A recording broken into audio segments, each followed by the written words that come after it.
Antes de entrar en el tema de hoy, vamos a poner un poco de contexto. Como yo ya lo he platicado en algún otro video, una de las cosas que hago, además de lo relacionado con el derecho, los contratos, el despacho, etcétera, es dar clases. Y en este plan, bueno, una de las materias, de las asignaturas que me toca dar, pues es filosofía como tronco común y son diferentes temas, distintas unidades, pero hay una de ellas que lógicamente, como lo marca el programa y los libros de texto, hablan acerca de la filosofía cristiana en el contexto de la patrística y de la escolástica, ¿no? Que son dos grandes acentos para poder comprender el pensamiento filosófico una vez que el cristianismo pues se fue extendiendo por el mundo. Entonces, obviamente, aunque no es una clase de religión, sino de filosofía, pues se tocan temas en esta unidad, pues que tienen que ver, entre otras cosas, con las expresiones que los creyentes utilizamos y que muchas veces no se comprenden porque nos falta a nosotros precisamente eso, poner contexto, explicarlo mejor. Bueno, ¿a qué voy con todo esto? Pues que enseño la materia de filosofía de tronco común, que hay un tema relacionado con la filosofía católica y que en los últimos años me ha pasado que cuando sale el tema de Dios y de la posibilidad de comunicarnos con Él, los estudiantes me han hecho muy buenas observaciones, algunas como comentarios, otras como pregunta.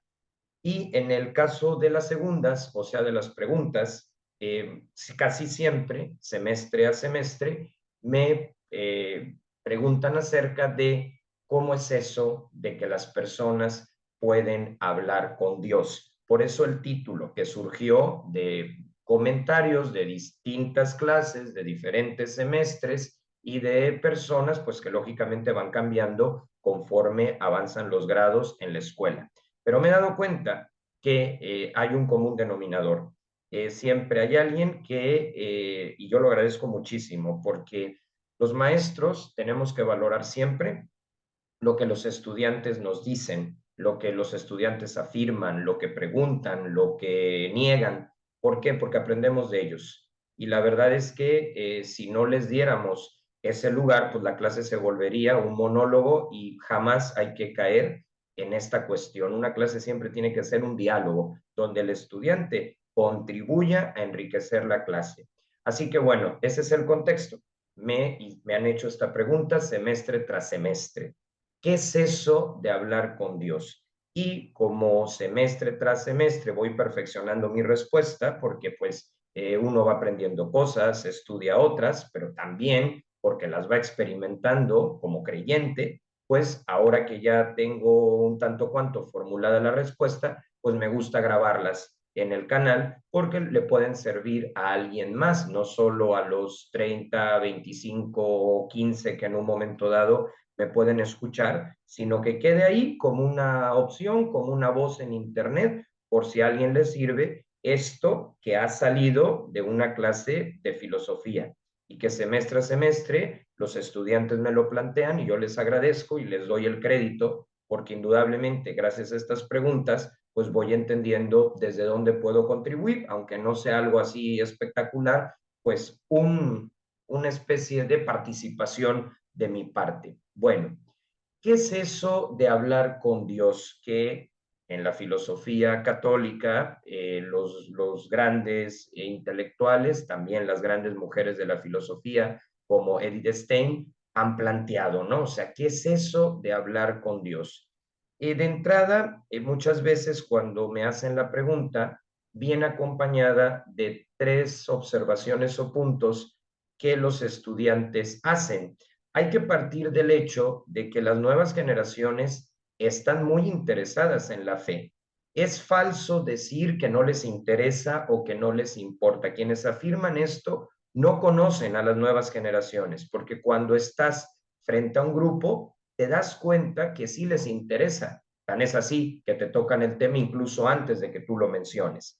Sin embargo, son generaciones que en este momento no tienen demasiado contacto con personas que les puedan responder la pregunta, porque claro, para hablar de esto, en primer lugar, pues hay que hacerlo como creyentes, porque de cómo voy a explicar lo que es la oración si nunca he tenido un momento para practicarla, ¿no? Entonces se necesita alguien que lo viva para poderlo explicar, alguien que vaya un tanto cuanto adelantado en la ruta, pero también se requiere pues la formación filosófica, vamos a decir académica, pero pues, claro, estás en un entorno escolar o un entorno universitario, pues también el tono tiene que ser acorde al contexto.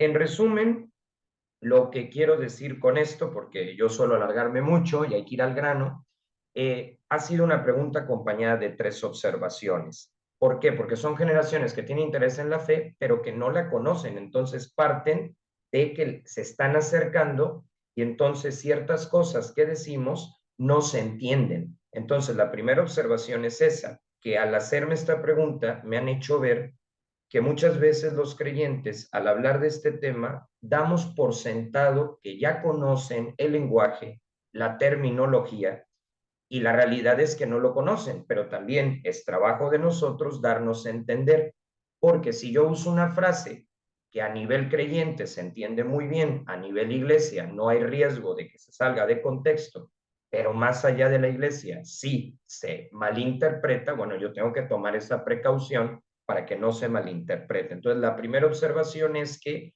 pues, aunque pueda sonar raro, yo lo entiendo perfectamente porque también lo viví en su momento, pues una primera observación que dicen es esta, es que cuando se habla de que alguien dialoga con Dios, pues dan la impresión como si recibiera una respuesta, vamos a decirlo así, a través de los 5 sentidos o incluso una especie de voz nítida, ¿no? O sea, cuando esto lo dicen de forma tan literal, pues en un niño o en un adolescente se puede interpretar como que realmente Dios a la hora de hacer tu oración te va a contestar de una forma tan espectacular que no va a dejar lugar a dudas. Pero pues sabemos que ciertamente no es así. Sí nos responde, pero no es una respuesta convencional. Y cuando utilizamos un lenguaje demasiado literal, pues podemos desilusionar a quien viva la oración creyendo que va a recibir una respuesta espectacular.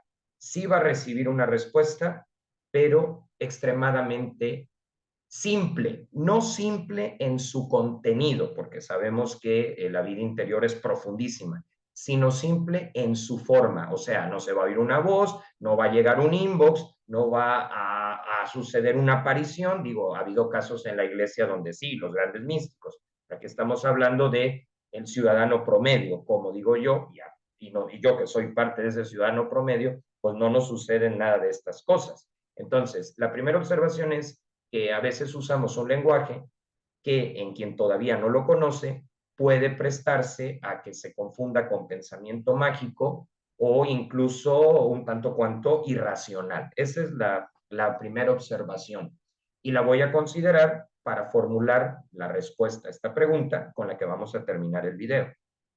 La segunda observación que me han hecho es que si no será que cuando hablamos con Dios es más bien que hablamos simplemente con nosotros mismos y que es nuestro cerebro el que pone una respuesta y además la acomoda según la propia conveniencia.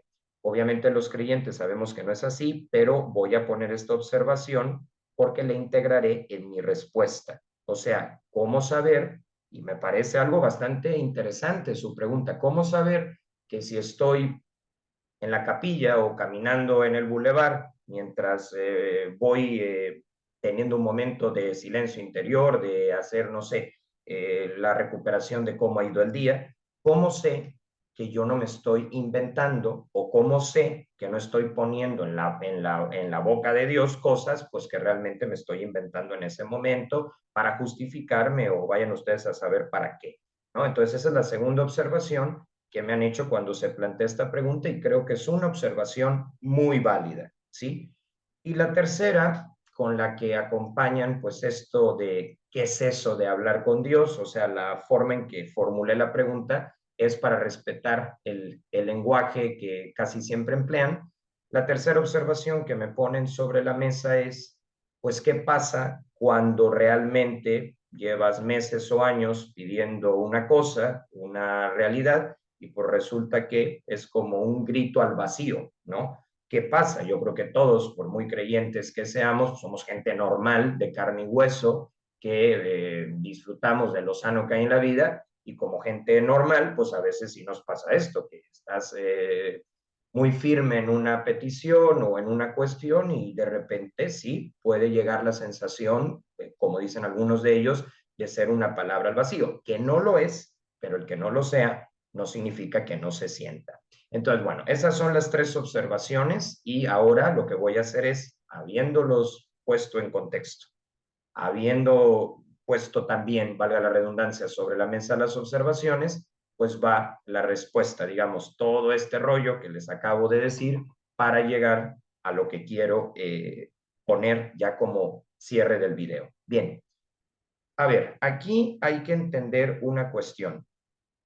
Cuando nosotros, los católicos, decimos, y en esto hay similitud con otras religiones que también, lógico, valoran el papel de la oración, cuando los creyentes decimos que hablamos con Dios, es porque verdaderamente lo entendemos como una conversación, en donde, porque si no caeríamos en contradicción, no se trata de un monólogo, ¿sí? Sino de un diálogo. O sea, para nosotros la oración es el puente para podernos comunicar con Dios. O sea, creemos que verdaderamente podemos hablar con Él.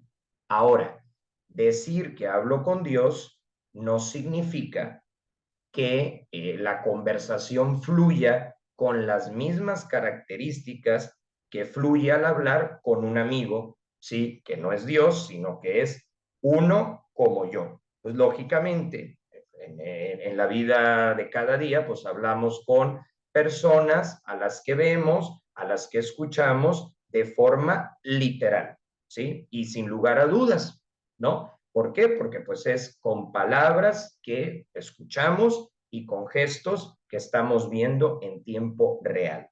Entonces, ¿creemos que hablamos con Dios? Sí, pero no que ese diálogo sea en el sentido convencional del término, porque en el sentido convencional a un comentario viene otro, a una pregunta viene una respuesta y si no queda claro hay una aclaración, ¿no? Pero claro, cuando uno está en la capilla frente al Santísimo, diálogo hay, vinculación hay, comunicación hay, pero ninguno de los creyentes, si damos por sentado que vayamos a escuchar una voz directamente. Repito, en la historia de la iglesia hay casos que entran en el rubro de los milagros y por supuesto que los creemos, pero aquí estoy hablando más en el día a día, no en la excepción, sino desde la regla, ¿no? Bueno, entonces, aclarado este punto, pasamos al segundo. Entonces, ¿tú hablas con Dios? Sí. De hecho, antiguamente en la iglesia se tenía la idea que solamente podía hablar con Dios el sacerdote, los padres, y que las personas le decían al padre, oye, dile tal cosa, y él le decía. Obviamente, toda persona puede hablar con Dios, no necesita haber sido ordenado como sacerdote. ¿Quién nos amplió la mirada en esto y digamos que dejó de privatizar el diálogo con Dios? Pues fue Santa Teresa de Jesús. Santa Teresa de Ávila se da cuenta que ella por sí misma, obviamente en el marco de la iglesia, porque es lógico que, pues si quiero, pongo un ejemplo, ¿no? Si quiero darle mantenimiento al coche, si quiero darle mantenimiento al auto, pues voy a ir al taller. Pues con la misma lógica, si quiero conocer a Dios, acudo a la iglesia. Santa Teresa no niega el papel de la iglesia, sino que simplemente dice, desde la iglesia, yo, que no soy sacerdote, puedo hablar con Dios sin necesidad de estarlo saturando a Él para que dile lo que yo te digo. ¿Sí? En dado caso, ese papel de interceder lo podemos ejercer cualquiera y lo ejercen las personas que ya están en la vida eterna, ¿no? Desde la Virgen, los santos, etcétera. Pero a lo que voy, Santa Teresa le habla a Dios directamente, habla de amistad con Él, habla de estar con Él. Y ella nos amplió la mirada. Entonces, ¿nos podemos dirigir a Él en cualquier momento? Por supuesto que sí. Ahora, vamos al segundo punto, como digo. ¿Cómo sé que lo que siento que me responde viene de Él y no de mi propia mente o de mi conveniencia? Pero antes de eso, habría que decir cómo responde. Ya dijimos que sí responde, pero que no lo hace de forma ordinaria como sucedería cuando estás mandándole un WhatsApp a un amigo, una amiga o algún familiar, lo que sea. Bueno, Dios suele responder con el desarrollo de la propia vida, ¿no? Es verdad que hay veces que uno está haciendo su oración y a lo mejor tiene un problema y en ese momento se le ocurre la solución que en otro espacio no había podido conseguir. Bueno, eso es una respuesta, ¿sí? El haber despejado la X por darte 15, 20 minutos delante de él, despejó la X, pues eso es una respuesta. Pero normalmente el resto de las respuestas, si las tuviéramos que meter en una categoría, las vamos descubriendo conforme avanza el día. Por ejemplo, la otra Teresa, Teresa de Lisieux, decía que Jesús le iba indicando por dónde ir en medio de las actividades que iba llevando a cabo en la mañana, en la tarde o en la noche, o sea, sobre la marcha, ¿sí? Y eso de sobre la marcha y con confirmaciones externas nos da la certeza de que no nos estamos inventando la respuesta y que no le estamos acomodando en boca de Dios lo que más bien nos conviene o que deriva del pensamiento mágico, que eso sí es peligroso porque es una evasión de la realidad. A ver, ¿cómo es esto de la confirmación exterior?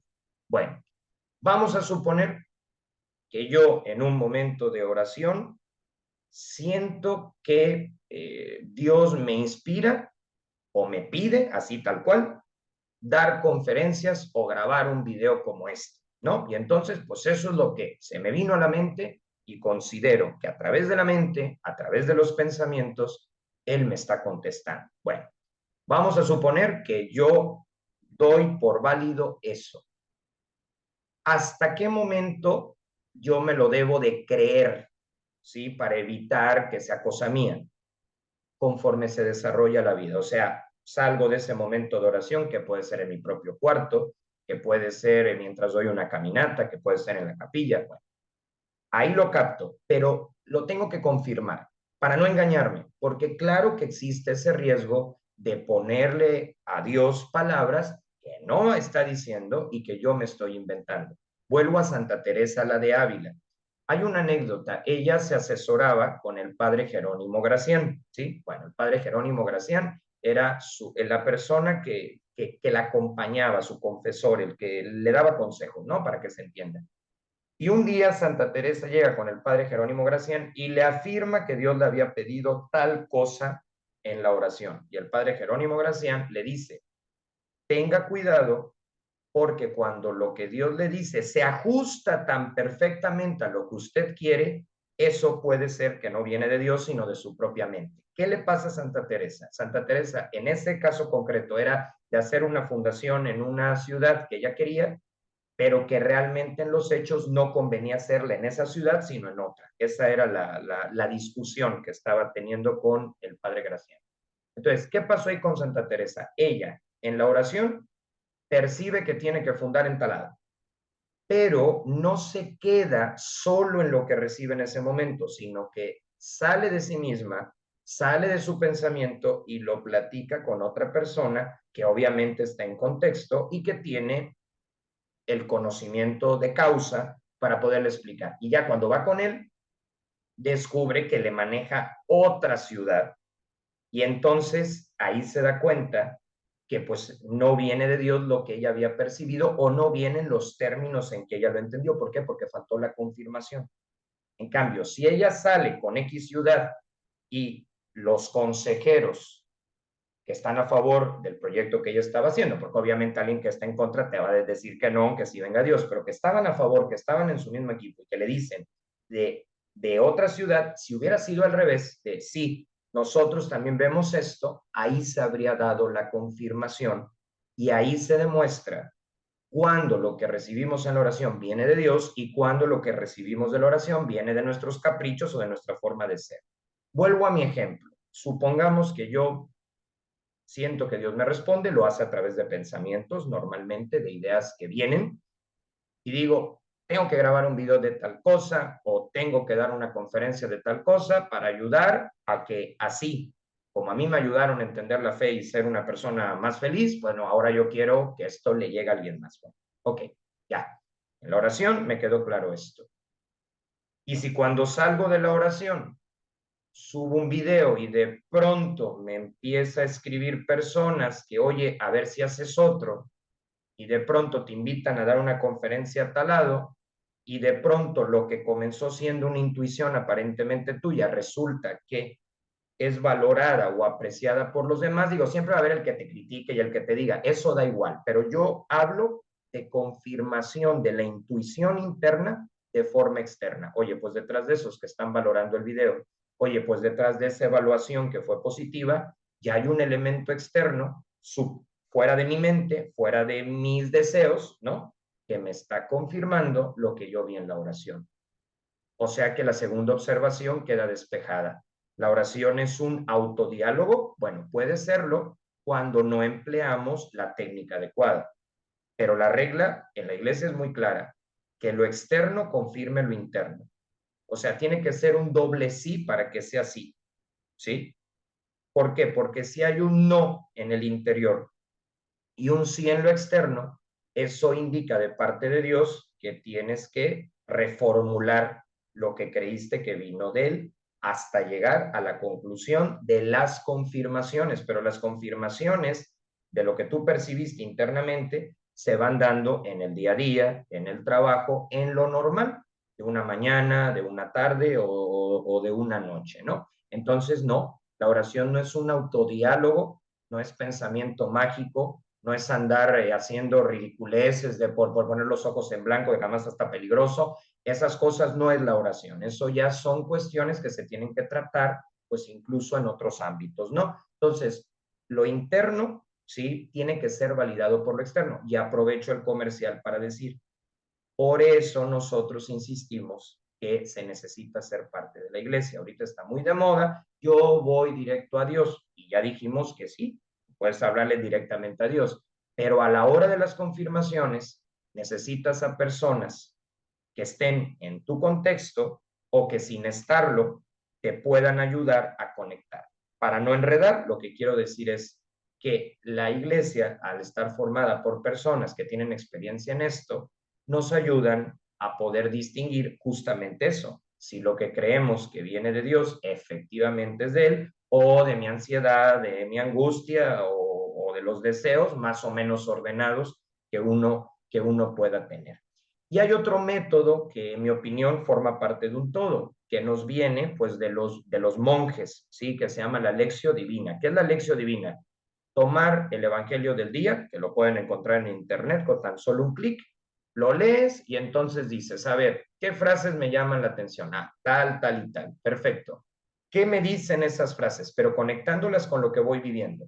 Y de ahí, lo tercero, ¿qué respondo a lo que esas frases me dicen a modo de compromiso, a modo de mejora? Ahí ya no es solo tu mente la que está participando. Ahí tienes un texto externo que se acomoda a tus circunstancias, pero para que seas una mejor versión, la redimensiona. Es como si cambiaras de un foco poco potente a uno más potente a la hora que haces la lección. De manera que la oración no es un monólogo porque tienes un texto enfrente que no escribiste tú, que vas meditando cada día y que al cabo de cierto tiempo se vuelve a repetir y por lo tanto te permite una mayor comprensión. Entonces, la oración no es una frase que te saque el algoritmo, porque también me han dicho, bueno, pues si es por ponerse delante de un texto, yo me meto a redes sociales, hoy me sale que me va a ir muy bien y entonces ya es lo mismo que leer la Biblia. Pues no, no es lo mismo, porque la Biblia de entrada está inspirada en alguien que que es persona, ¿sí? Que dio su vida por nosotros, que es un ser, y el algoritmo no es una persona ni dio la vida por ti, es más bien un cálculo que surge precisamente de tus búsquedas. O sea que no se puede comparar el algoritmo con la lectura de la Biblia, porque el algoritmo está sujeto a los clics que tú das, a las páginas a las que tú entras, a las famosas cookies. En cambio, la Biblia, que es un libro de texto, en la mayoría de los casos impreso, no tiene ningún tipo de algoritmo ni registra tus búsquedas como para que te diga lo que quieres oír, cosa que sí sucede en el algoritmo.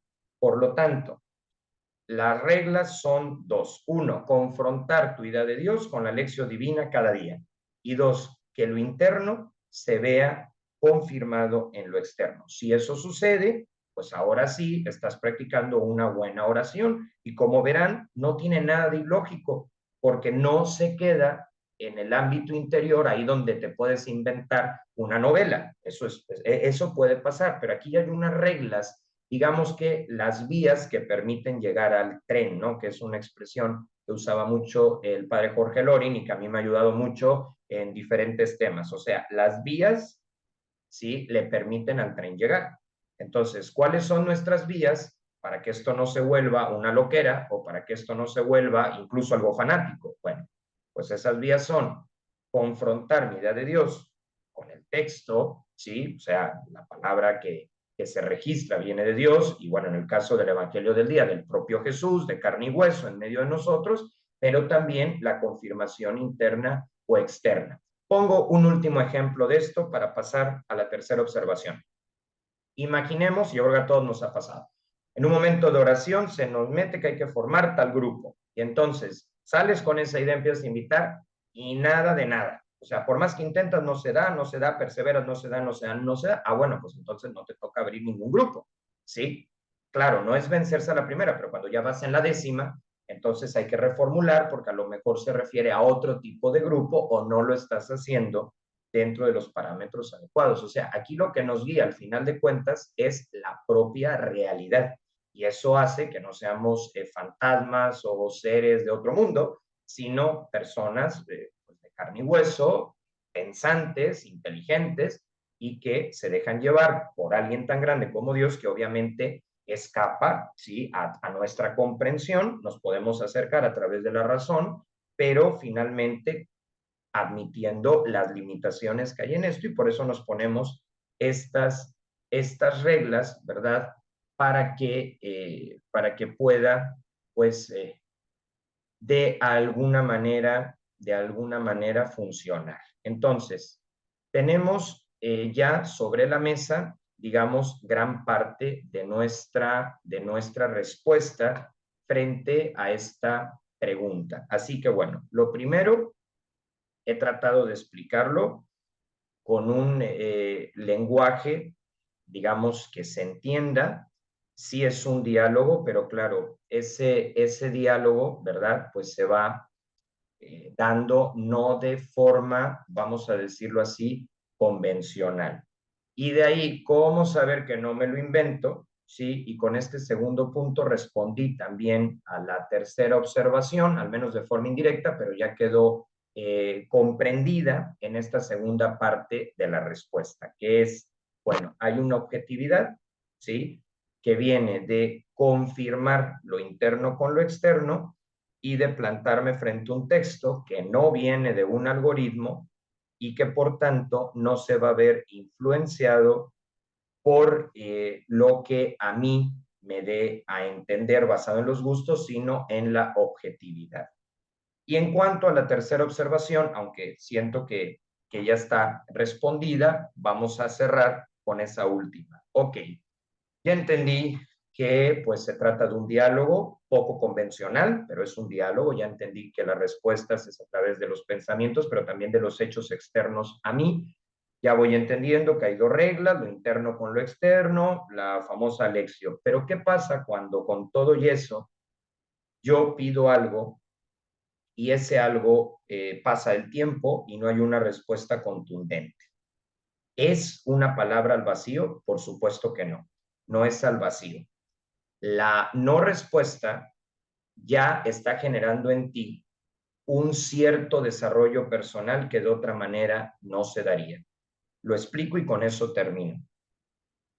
Cuando yo pido algo, ese algo puede no darse por dos motivos. El primero, por necesitar un tiempo de espera. Es decir, que me va a dar el sí, me va a conceder lo que le pido, pero me está poniendo en un tiempo de espera. Cosa que no es nada fácil porque los que somos más desesperados en ese sentido, pues nos cuesta mucho. Pero también puede darse el caso, sí, que no nos los dé ni con todo y el tiempo de espera, pero la buena noticia es, porque eso lo podemos ver en la vida de los que han estado antes que nosotros, es porque nos va a dar algo mejor, ¿sí? Claro, aquí una vez una persona me preguntó, pero entonces alguien que tiene una enfermedad terminal que le va a llevar a la muerte, ¿cómo puedes decir que le espera algo mejor? Bueno, aunque suene horrible y duro, sí le espera algo mejor, que es la vida eterna en el sentido de que, aunque obviamente a cualquiera que nos pasara eso nos costaría muchísimo trabajo, pero claro que llegar a la muerte de forma natural y entrar a la vida eterna, ese dejar de vivir una vida, digamos, limitada para ir a otra, repito, de forma natural, respetando los procesos, dejando que Dios tenga la última palabra, pero en la vida eterna, pues claro que eso es una ganancia. Lo que pasa es que en este plano no lo vemos así y claro que el sentido de tragedia queda. Sobre todo, bueno, para las personas que extrañamos a esa persona, pero el que está sufriendo y el que se está acercando, pues al final, pues en realidad, como decía Santa Teresa de Lisieux, esa persona no va a la muerte, va a la vida, la verdadera vida, ahí donde ya no hay dolor. Entonces, incluso en esa situación, Dios le está ofreciendo algo mejor, pese a que no le concedió recuperar tiempo de vida en esta tierra, ¿no? O la curación de su enfermedad. Pero bueno, ese es el caso más extremo, pero hay que tocarlo porque claro que son preguntas fuertes, duras. No quiero parecer frío a cualquiera que nos suceda algo así, siempre es dolorosísimo. Pero tener esto en el horizonte te saca adelante, aminora la dificultad. Bueno, regresando al punto, no es una palabra al vacío. Aquí hay de dos. O te va a decir que sí, pero te pone en tiempo de espera, ahorita explico por qué, o te dice que no, porque te va a dar algo mejor. Y ya puse incluso el caso más extremo al que un ser humano puede ser sometido, y aún en lo extremo se vuelve la vida eterna algo mejor al sufrimiento prolongado, ¿sí? Que aquí, desde luego, para eso vamos a la vida eterna. O sea, ¿por qué existe la muerte? Bueno, porque si no existiera la posibilidad de pasar esta vida a la otra, pues estaríamos eternamente en un mundo imperfecto y eso nos haría sufrir. Claro, hay que ir a la otra vida, como digo, respetando los procesos, no adelantándolo por difícil que esto pueda parecernos, porque finalmente hasta el último minuto nuestra vida tiene sentido. Vuelvo entonces. Me responde, ¿sí? Pero me responde después de un año, de 2 años. ¿Por qué si Dios me iba a decir que sí, me puso en ese periodo de prueba? Porque probablemente, o no probablemente, estoy 100% seguro, eso que estabas pidiendo requería de unas condiciones que no tenías cuando lo pediste y el tiempo de espera te dio las condiciones. Vamos a poner un ejemplo. Supongamos que yo pido ser el gerente de una sucursal del banco en el que estoy. Es hipotético porque yo no trabajo en ningún banco, pero es un ejemplo. Le pido a Dios ser el gerente. Y resulta que se lo pedí en 2020 y sucede hasta 2028. O sea, si yo iba a decir que sí, y si no es una palabra al vacío, ¿por qué 8 años de espera? Bueno, porque a lo mejor no sabías tratar con gente difícil y en esos 8 años lo aprendiste. Porque a lo mejor te faltaba hacer la maestría y en esos 8 años la hiciste. Porque a lo mejor las personas que estaban al frente no iban a hacer clic o buen trato contigo en el sentido de un ambiente laboral sano y entonces hubo que esperar 8 años.